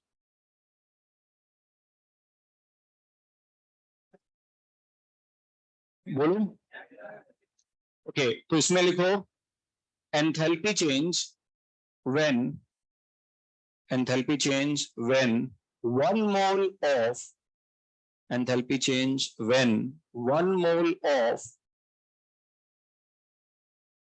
solid form of a substance, 1 mole of solid form of a substance, 1 mole of solid form of a substance is converted, 1 mole of solid form of a substance is converted into its liquid form, into its liquid form at its melting point, at its melting point, at its melting point। तो बेटा क्या है कि एक मोल लेना है, कोई भी सब्सटेंस हो उसका सॉलिड फॉर्म ले लिया, उसको हीट देके आपने किसमें कन्वर्ट कर दिया, उसके लिक्विड फॉर्म में। तो इसमें कुछ खास रहेगा नहीं, इधर भी जो कंपाउंड इधर है, मान लो CO2 है तो CO2 इधर रहेगा, बस स्टेट चेंज कर देना, सॉलिड से लिक्विड कर दिया और इसको बोल दिया delta H fusion H2O solid. बस इस तरह लिखना होता है। और मेल्टिंग पॉइंट पर हो, जितनी हीट जाए केवल मेल्ट करने में लगे। ठीक है, तो आप नोट कर लो, ये रिएक्शन लिख लो, ये रिएक्शन लिख लो।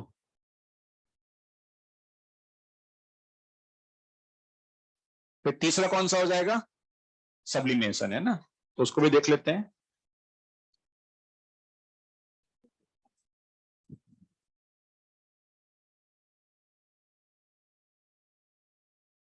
सॉलिड से लिक्विड है ना, ये था।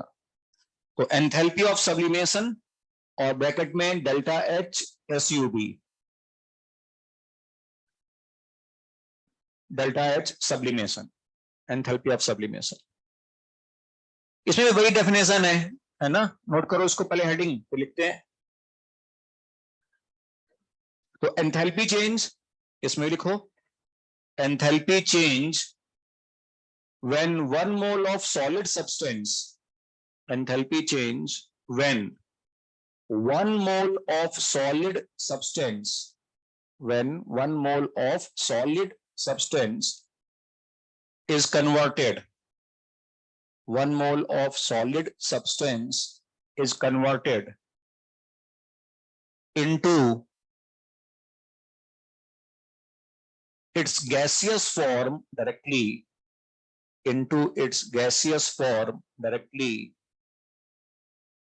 at its sublimation point, into its gaseous form directly at its sublimation point, at its sublimation point। तो एंथैल्पी ऑफ सब्लिमेशन सपोज करो लिखना है CO2 का, तो 1 मोल CO2 सॉलिड ले लिया, हीट देके उसको 1 मोल CO2 गैस में कन्वर्ट कर दिया, इसको बोलते हैं डेल्टा एच सब्लिमेशन, किसका, CO2 सॉलिड का। ठीक है, इसमें तो कुछ ऐसा तुम्हें बहुत यूज मतलब ऐसा कुछ घुमा फिरा नहीं पाएगा इसमें, आधा सीधे सीधे डेफिनेशन है। ऐसे ही एक एंथैल्पी टर्म और है, सब्लिमेशन हो गया, फ्यूजन हो गया, वेपराइजेशन। एक होता है transition, enthalpy of transition. Transition में क्या होता है, एक मोल किसी सब्सटेंस का एक एलोट्रोपिक फॉर्म को दूसरे एलोट्रोपिक फॉर्म में कन्वर्ट करते वक्त जो हीट एक्सचेंज हुआ, एलोट्रोपिक फॉर्म को दूसरे एलोट्रोपिक फॉर्म में। ठीक है, तो उसकी डेफिनेशन लिख लेते हैं। एंथैल्पी ऑफ ट्रांजिशन, हेडिंग है एंथैल्पी ऑफ ट्रांजिशन, ट्रांजिशन। ठीक है, तो डेल्टा एच TRAN एस, ऐसा ट्रांजिशन। हाँ बेटा, और ये मतलब फेज ट्रांजिशन के 4 एग्जाम्पल्स हैं। अपन ने हेडिंग लिखा था ना, फेज ट्रांजिशन वाले, फेज ट्रांसफॉर्मेशन वाले 4 एनर्जी। तो एंथैल्पी ऑफ ट्रांजिशन, इसमें लिखो एंथैल्पी चेंज व्हेन, इसमें लिखो enthalpy change when 1 mole of, enthalpy change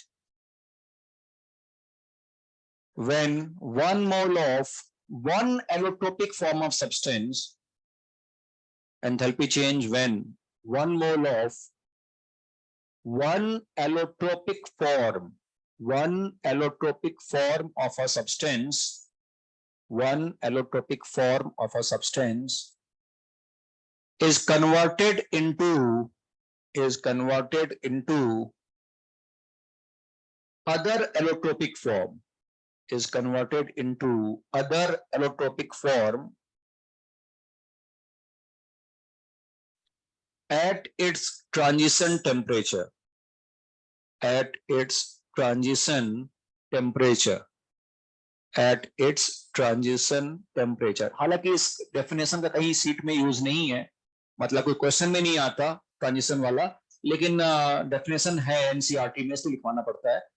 तो इसमें क्या कर लेते हैं, एग्जाम्पल लेते हैं कि एक मोल मान लो कार्बन ग्रेफाइट फॉर्म को एक मोल कार्बन डायमंड फॉर्म में कन्वर्ट कर रहे हैं, तो उस दौरान जो एंथैल्पी चेंज होगा उसे हम एंथैल्पी ऑफ ट्रांजिशन बोलते हैं, है ना। बस इतना लिख लेना, आप एक रिएक्शन लिख लो, एक ही मोल लेना है, ध्यान रखना हर जगह पे एक ही मोल है। पूरे थर्मोकेमिस्ट्री में रिएक्शंस के लिए एक ही मोल होता है, किसी का एक मोल फॉर्म करना है, किसी का एक मोल ब्रेक करना है, ऐसा सब कंडीशंस होती हैं।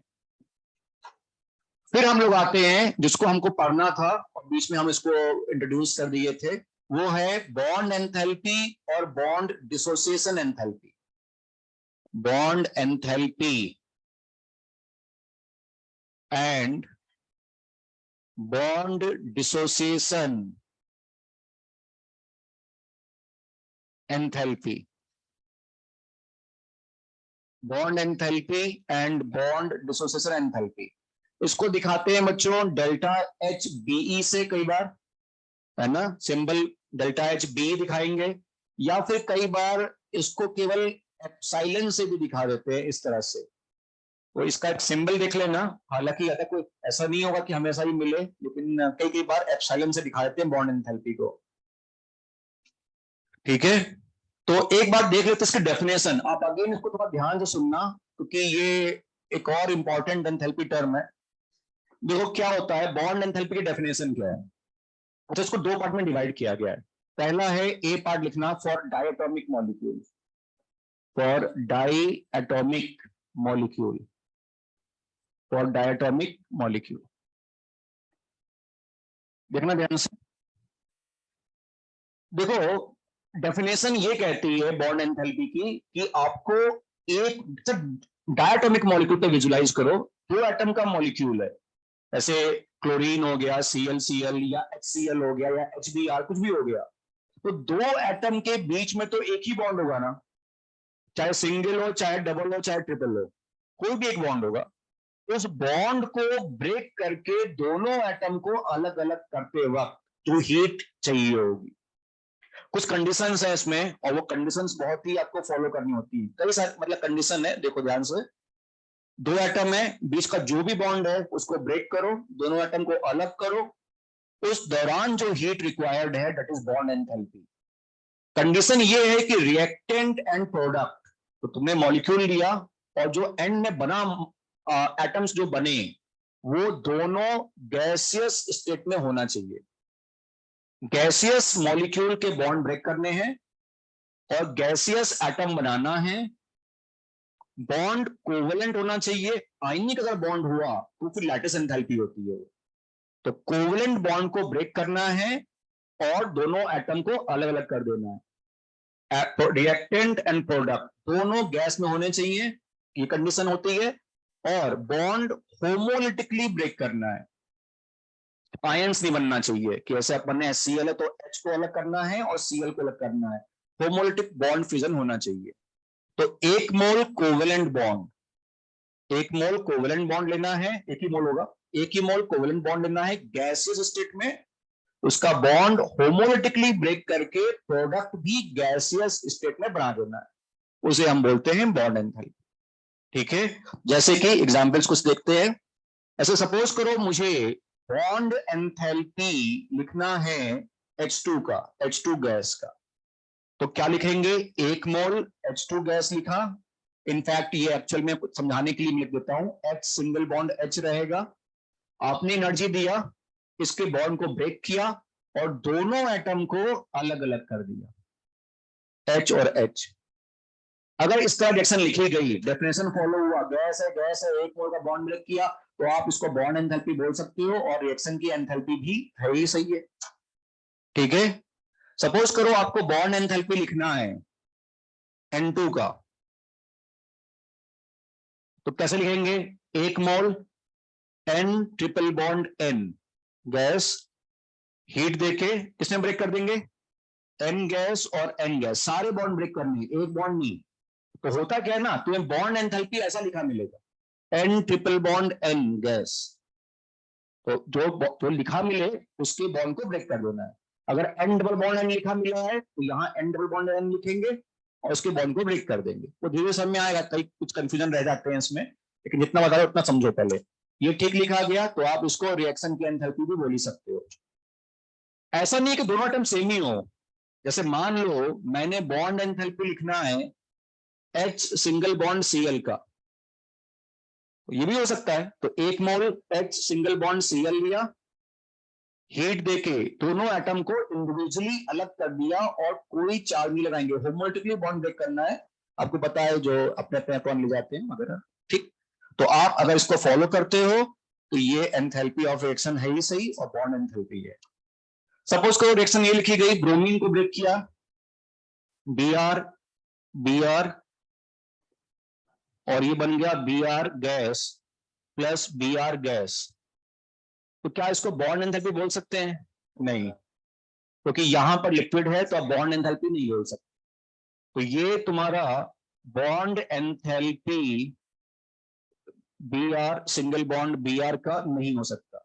हाँ, लेकिन रिएक्शन तो सही है ना, तो रिएक्शन की एंथैल्पी तो बोल ही सकते हैं। ठीक, अच्छा अगर मुझे इसमें बॉन्ड एंथैल्पी यूज करना होता तो क्या करता? पहले इसको वेपराइज करना पड़ता, एंथैल्पी ऑफ वेपराइजेशन यूज करता, जब भी पढ़ा जस्ट। इसको गैस में लेके आता, फिर बॉन्ड ब्रेक करता। तो क्या होता, मैं एक स्टेप बढ़ा देता यहां पे, पहले इसको किसमें कन्वर्ट कर देता? Br single bond Br gas. और ये कौन कौन सी एंथैल्पी होती? वेपराइजेशन। ये वेपराइजेशन एंथैल्पी होती। फिर मैं इसको बॉन्ड को ब्रेक कर देता, तो मैं इसको अब बोल सकता था कौन सी enthalpy? Delta H bond enthalpy. अब मैं इसको बॉन्ड एंथैल्पी बोल सकता था, डेल्टा HBE। समझ रहे हो? तो आपको पहले गैस मिलाना है, फिर बॉन्ड को ब्रेक करना है। तो आप पहले लिख लो, फिर डेफिनेशन लिखा दूंगा, कुछ लोग लिखना शुरू कर दिए। तो आप लोग लिख लो पहले। तो इसमें जो डेल्टा HR होता वो बराबर होता है delta H vaporization of bromine liquid plus delta H bond enthalpy of Br single bond Br gas. ठीक है, तो ये रिएक्शंस लिख लो पहले, तो उसके बारे पर डिस्कस करते हैं स्टेटमेंट इसका क्या है।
करें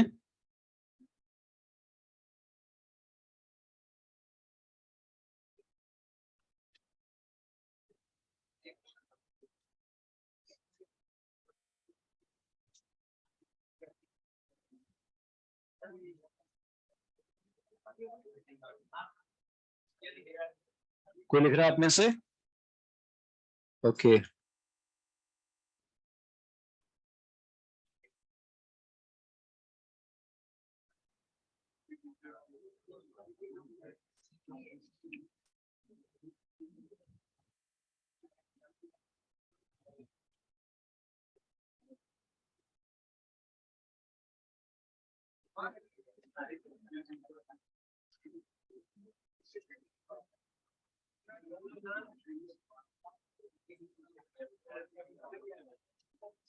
तो इसमें लिखो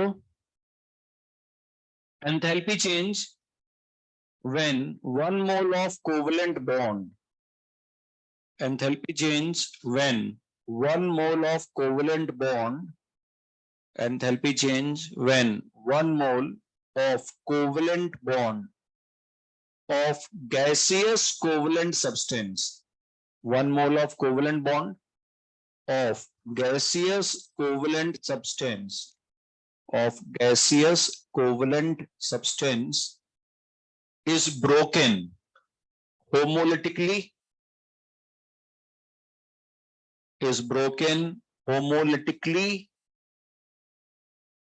to form product in gaseous phase, is broken homolytically to form products in gaseous phase, to form products in gaseous phase at constant PNT, at constant PNT, to form products in gaseous phase at constant PNT. इसमें लिखो it is called bond enthalpy or bond dissociation enthalpy. It is called bond enthalpy. It is called bond enthalpy or bond dissociation enthalpy. It is called bond enthalpy और bond dissociation enthalpy. इसमें underline कर लेना 1 मोल, जहां पे लिखा हुआ है 1 मोल, और फिर अंडरलाइन करना गैसियस कोवेलेंट सब्सटेंस. 1 मोल अंडरलाइन करना वर्ड को, गैसियस कोवेलेंट सब्सटेंस अंडरलाइन कर लेना, होमोलिटिक अंडरलाइन कर लेना, और last product in gaseous state भी अंडरलाइन करो, प्रोडक्ट इन गैसेस स्टेट. ये कंपलसरी है, जो डेफिनेशन फॉलो करोगे तभी वो हो पाएगा. अच्छा ये बेटा डायटोमिक का था, लेकिन अगर पॉलीएटॉमिक मॉलिक्यूल हुआ, पॉलीएटॉमिक मॉलिक्यूल, मान लो मीथेन है, उसमें तो 4 CH बॉन्ड है, यहां तो 2 एटम था, एक बॉन्ड था, उसको ब्रेक किया और तुरंत समझा दिया. लेकिन अगर मान लो तुम्हारे पास H2O है, उसमें 2 OH बॉन्ड है, मीथेन है 4 CH बॉन्ड है, तो इसकी बॉन्ड एंथैल्पी हर एक बॉन्ड की अलग अलग होगी. ऐसे मीथेन है, 4 CH बॉन्ड है, पहला बॉन्ड ब्रेक किया, उसकी एनर्जी जो रिक्वायर्ड है बॉन्ड ब्रेक के लिए, और सेकेंड बॉन्ड को जो ब्रेक करने के लिए हीट रिक्वायर्ड होगी, दोनों में माइन्यूट सा चेंज होता है। बहुत चेंज नहीं होता लेकिन चेंज होता है। ऐसे मान लो एक की 400 है तो दूसरे वाले की हो जाएगी मे बी 395, है ना। तो बॉन्ड एंथैल्पी में चेंज होता है, हर एक बॉन्ड की, अलग अलग बॉन्ड की अपनी अपनी बॉन्ड एंथैल्पी होती है। तो हम वहां पर एवरेज बॉन्ड एंथैल्पी की बात करते हैं। 4 CH बॉन्ड है, पहले में लगा 400, दूसरे में 395, अगले में 385, ऐसा 4 बॉन्ड की एंथैल्पी निकाल ली, तो इसका एवरेज ले लेते हैं। तो मीन बॉन्ड एंथैल्पी की बात की जाती है पॉलीएटॉमिक मॉलिक्यूल के लिए, ठीक है। अच्छा, उसमें भी बहुत कंफ्यूजन है, मतलब अभी थोड़ा मैं एक्सप्लेन करता हूँ कंफ्यूजन क्या है। पहले तो चीज ध्यान रखना कि अगर तुम्हारे पास कोई पॉलीएटॉमिक मॉलिक्यूल आया तो हर एक बॉन्ड की अलग अलग बॉन्ड डिसोसिएशन एंथैल्पी, तो दो टर्म है, एक बॉन्ड डिसोसिएशन एंथैल्पी और एक bond enthalpy. Bond dissociation enthalpy हर एक बॉन्ड की अपनी अपनी होती है, और बॉन्ड एंथैल्पी का मतलब है एवरेज हो गया, एवरेज करके निकाल दिया गया। तो हर एक बॉन्ड की बॉन्ड डिसोसिएशन एंथैल्पी अलग अलग होगी, एवरेज वैल्यू बॉन्ड एंथैल्पी कहलाती है। वो एक बॉन्ड की होती है, मॉलिक्यूल की नहीं होती। मीथेन की बॉन्ड एंथैल्पी नहीं है, CH बॉन्ड की बॉन्ड एंथैल्पी होती है, एक बॉन्ड की बॉन्ड एंथैल्पी होती है। अब तो कुछ में कंफ्यूजन क्या है, मैं लिखवाता हूं इसका स्टेटमेंट, तो उससे पहले देखो कि ये इतना आसान नहीं है कि आप बॉन्ड एंथैल्पी निकाल लो, एवरेज कर लो। चलो मीथेन था, CH बॉन्ड की एंथैल्पी निकाल ली आपने, मान लो bond enthalpy C single bond H की आ गई 405 किलो जूल पर मोल, मान लो इतनी वैल्यू। अब यहाँ पे Cl लगा दिया आपने, तो वैल्यू वही रहेगी क्या बॉन्ड एंथैल्पी? नहीं, अलग हो जाएगा। F लगा दोगे अलग हो जाएगा। तो ये तो हर एक मॉलिक्यूल की CH बॉन्ड की एंथैल्पी बदलती रहेगी। एक डबल बॉन्ड आ गया कहीं पर तो वो अलग हो गया, तो एल्काइन में अलग। तो ये मतलब इतना आसान नहीं होता, लेकिन तुम्हें क्वेश्चन में लिखा मिलेगा कि भाई इस मॉलिक्यूल के लिए CH बॉन्ड की एंथैल्पी इतनी है, तो आपको वही ले लेना होता है, वो एक बॉन्ड की होती है, ठीक है। तो ये ध्यान रखना, जब क्वेश्चन करेंगे तो थोड़ा क्लियर हो जाएगा अगली क्लास में। अभी डेफिनेशन लिखते हैं, हेडिंग लिखो for polyatomic molecule, for polyatomic molecule, heading है for polyatomic molecule, for polyatomic molecule. इसमें लिखो here bond dissociation enthalpy, here bond dissociation enthalpy, here bond dissociation enthalpy is different for different bonds, here bond dissociation enthalpy is different for different bonds, hence average bond enthalpy term is used, hence average bond enthalpy term is used, average bond enthalpy term is used। देखना बेटा क्या होता है, suppose करो water molecule है HOH gas, इसमें तुमने पहला बॉन्ड ब्रेक किया OH gas plus H gas, तो इसका जो हीट रिक्वायर्ड है that is called bond dissociation enthalpy 1 of OH bond, OH bond, molecule नहीं, H2O नहीं है ना, मॉलिक्यूल का नहीं होता, एक OH बॉन्ड की इतनी एनर्जी है। अब बेटा दूसरा जो OH बॉन्ड रह गया ना, उसको जब ब्रेक करोगे तो O gas plus H gas, ये भी बॉन्ड डिसोसिएशन एंथैल्पी 2 कहलाएगा OH बॉन्ड का, वाटर मॉलिक्यूल के। तो तुम्हें अगर बॉन्ड एंथैल्पी निकालना है, डेल्टा HBE निकालना है OH बॉन्ड का, तो क्या करेंगे, इनका एवरेज ले लेते हैं, BDE1 plus BDE2 divide by 2। तो तुम्हें क्या होगा ना, तुम्हें तो खाली एवरेज वैल्यू गिवन होगी एक बॉन्ड की, OH बॉन्ड की, तो जितने बॉन्ड है उससे मल्टीप्लाई कर देते हैं। एक बॉन्ड कितनी है, मान लो 5 OH बॉन्ड है तो 5 से मल्टीप्लाई करते हैं अपन। अगली क्लास में और क्लियर हो जाएगा, अब तो इतना लिख लो, ठीक है। और इसका एप्लीकेशन लिख लेते हैं, एप्लीकेशन क्या है बॉन्ड एंथैल्पी।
एप्लीकेशन वही है, हर एक में एप्लीकेशन कर रहा है, तो मेन एंथैल्पी टर्म है, to calculate enthalpy of reaction.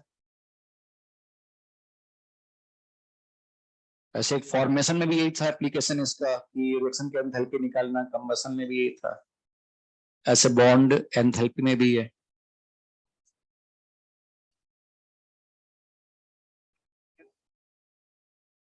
उसमें क्या है, जैसे देख लेना, H2 गैस, मान लो कोई रिएक्शन दे रहे तुम्हें और उसकी बॉन्ड एंथैल्पी निकाल, उसकी रिएक्शन की एंथैल्पी निकालनी है। सपोज करो एक रिएक्शन है H2 gas plus Cl2 gas gives you 2HCl gas, है ना। एक सिंपल सी रिएक्शन लिख रहा हूं, और भी डिफिकल्ट हो सकती है रिएक्शन। इस रिएक्शन की एंथैल्पी निकालनी है, और मान लो सारे बॉन्ड एंथैल्पी टर्म तुम्हें गिवन है, जितने भी चाहिए, ठीक है। रिएक्टेंट के enthalpy, H single bond H की एनर्जी, Cl की एनर्जी सब गिवन है, ठीक है। तो अपन कैसे करेंगे इसको शॉर्टकट में। अच्छा एक बात बताओ, इसकी बॉन्ड एंथैल्पी गिवन है, तो कैसे इसको ब्रेक करोगे, किसमें कन्वर्ट करोगे? H gas plus H gas यानी 2H गैस में कन्वर्ट करेंगे ना, ठीक है। और ये एंथैल्पी कौन सी हो गई, डेल्टा H BE, मान लेते हैं 1 कर देते हैं, ठीक है, बॉन्ड एंथैल्पी 1 इसकी। अब क्लोरीन गिवन होती तो क्या करते हैं, हाँ, तो 2Cl गैस और डेल्टा H BE 2, तो 2Cl गैस। अगर HCl की गिवन होती, क्या बनता, H और Cl, तो यहां पे क्या होता, डेल्टा H BE 3, किसमें कन्वर्ट करते हैं, H और Cl, लेकिन यहाँ पे दो मॉलिक्यूल है, तो इंटू 2 भी करेंगे, ऐसे करते हैं अपन। तो किसमें कन्वर्ट होता है ये, 2H और 2Cl, यानी इसमें तो कन्वर्ट होता है ना, एरो उधर ही जाता। और फिर से एंथैल्पी टर्म एक स्टेट फंक्शन है, आप ऐसे जाओ, एरो के डायरेक्शन में इधर जाओ या ऐसे घूम के जाओ, बात बराबर है। तो क्या हो जाएगा, delta H BE 1 plus delta H BE 2 equal to delta H reaction plus 2 into delta H BE 3। अब सारे ये BE को एक तरफ ले आओ, तो रिएक्शन की एंथैल्पी अगर देखूं मैं, तो डेल्टा H रिएक्शन क्या हो जाएगा, delta H BE 1 plus delta H BE 2 minus 2 into delta H BE 3। अब ये क्या है, BE1 BE2 क्या है, रिएक्टेंट, और B3 क्या है, प्रोडक्ट। तो ये फॉर्मूला शॉर्टकट में अपन सीधे याद रखेंगे, रिएक्शन की enthalpy equal to summation of enthalpy, bond enthalpy of किसका, reactant, minus summation of bond enthalpy of product. किससे मैच कर रहा है, कंबसन से कि फॉर्मेशन से, कंबसन से, सीधे रिएक्टेंट माइनस प्रोडक्ट से निकाल सकते हो आप, ठीक है। अगली क्लास में देखेंगे इसको आगे और क्वेश्चंस वगैरह, ठीक है। इस पे होमवर्क है, तो एक तो S2 है, उसमें तो शायद 8 या कितने 9 क्वेश्चन थे कुछ, तो S2 थर्मोडायनेमिक्स 1 में है ना, और उसके बाद थर्मोकेमिस्ट्री की सीट में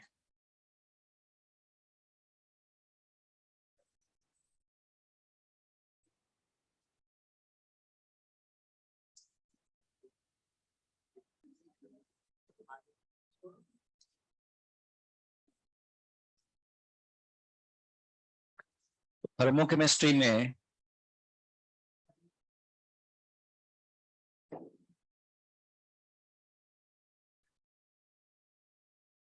9 10 11 12 S1 का, ठीक है, S1 का 9 10 11 12,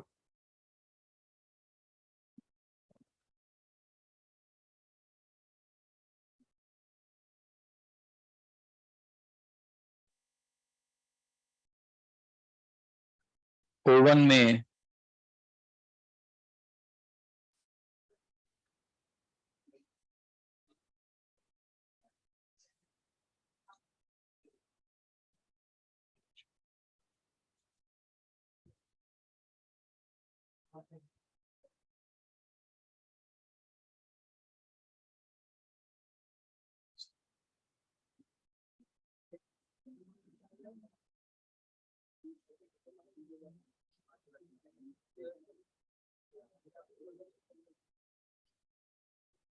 जे मेंस में।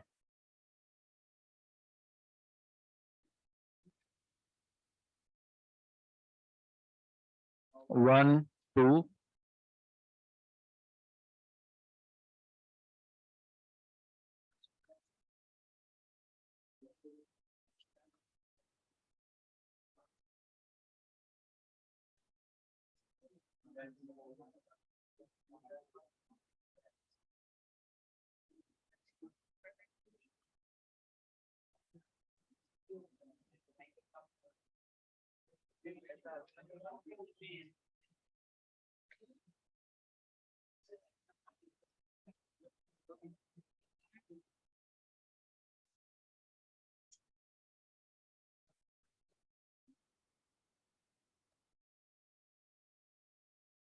क्या क्या कह रहे हो, संडे है ना?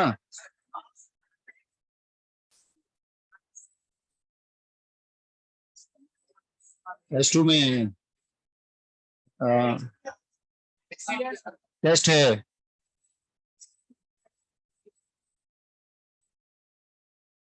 तुम्हें टेस्ट को सब कुछ आता है, कारण की स्टीविंग छोड़ो चैप्टर तो है, ज्यादा है क्या? कर लोगे संडे? कम कर लो क्या?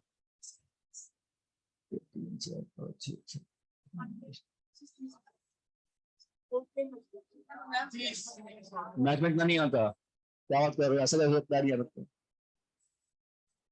फिक्स में कम आता है?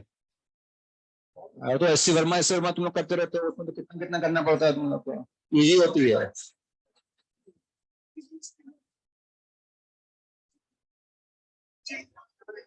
आसान आसान है, फॉर्मेशन कंबसन वाले, फॉर्मूले बेस्ड वाले हैं, कर लोगे, ऐसा कुछ नहीं है, दिक्कत नहीं है, थोड़ा बहुत है तो इसमें कम कर देगा तो इसमें कम कर देंगे, कर लोगे?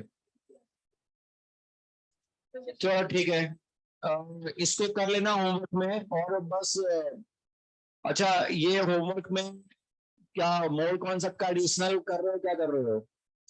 नहीं करना है? वैसे कोई मतलब इतना तुम लोग सीट जो तुम्हारे पास है उससे भी कर सकते हो, कोई ऐसा जरूरी नहीं है ना? आप ठीक है, तो पूछना है बाहर पूछना, किसी को कोई कर रहा है तो ठीक है। ओके, थर्मो का एडिशनल अभी दें कि बाद में? बाद में देना है?